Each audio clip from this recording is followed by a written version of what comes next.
the Brandon Ingram to Toronto rumors and the rumors that Toronto's looking for a significant piece. I think there are just certain things at play that need to be explained out, and by the end of this video, I think you'll have a good grasp on what the rumors could mean or have what implications they could have. So obviously, first, can we even take on Brandon Ingram? What does his next extension contract, whatever, look like, right? And we went over how much space we have next year in my last video, how much space do we have to take on contracted deadline. And the figure was roughly $29 million. It could be higher. We could cut out Temple and cut expenses, right? And put our second round draft pick on a two-way and cut another $2 million. So I just cut $5 million right there. So you can get the figure up there, right? But now you're sacrificing different pieces, right? And I think that's ultimately what happens. We can fit Brandon Ingram. Well, depending on what his new number is, right? That's the whole thing. He turned down a $43 million offer from the Pels. Maybe he just really doesn't want to be a Pelican, and maybe he might be more reasonable with us because he apparently likes our medical staff, which may be, hey, if we can extend your career a couple of years, maybe give us a discount on the top. And maybe Masai's plugging away. Masai's always been looking for the next thing that he can kind of get a discounted value for, underappreciated assets.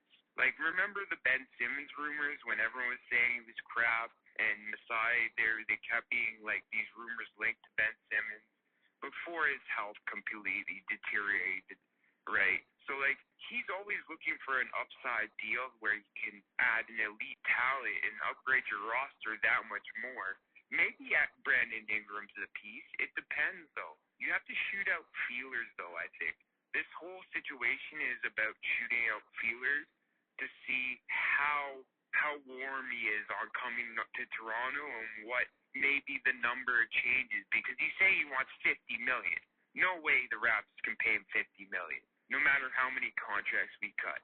We'd have, as per, if he wants his $43 million deal, exactly what the Pels offered him, or even 40. Let's say he goes down $3 million. Say 40, because Blake Murphy quoted that number in his trade deadline primer that kind of went over all the stuff that I did too equally, but $40 million is still a lot of money. So what we're looking at, Kelly has to go out for sure, or Ochai, or both.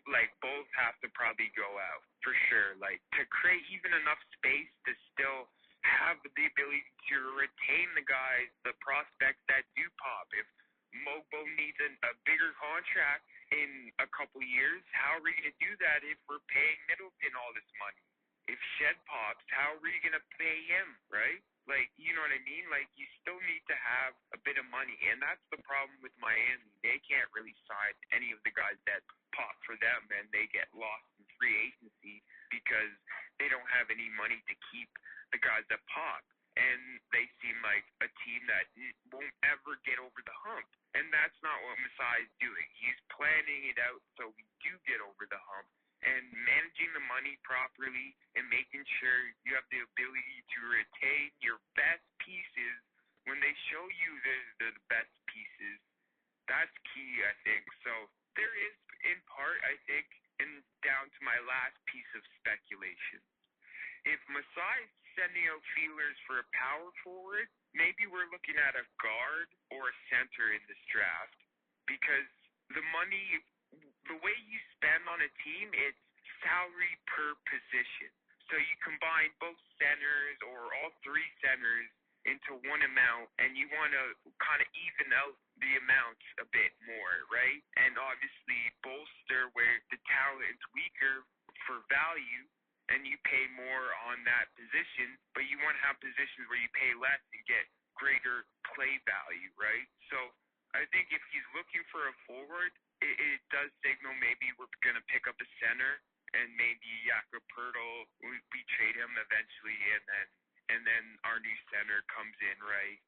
And he's being paid a much lower salary, so we could afford an Ingram, Scotty Barnes, R.J. Barrett quickly, or maybe we have to trade him a Barrett or a quickly to have the ability to bolster that much front court depth if we keep Pirtle. Like, you can only spend so much on your front court and your back court, right? Without cutting depth.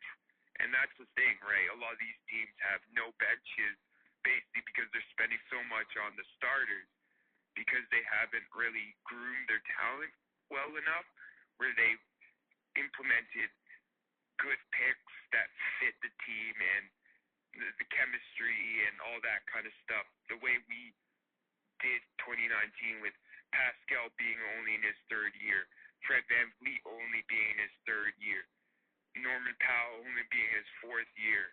And those were like 3 of like 8 key pieces, right?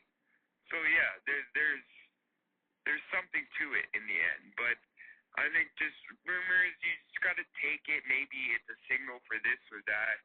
Just keep an eye out. But ultimately, I don't think it's a good idea to trade for Ingram at the moment. But unless he wants to sign for like an extra cheap deal, because if we could get him on a same contract as quickly, like 35 for 4, yeah, Masai's laughing.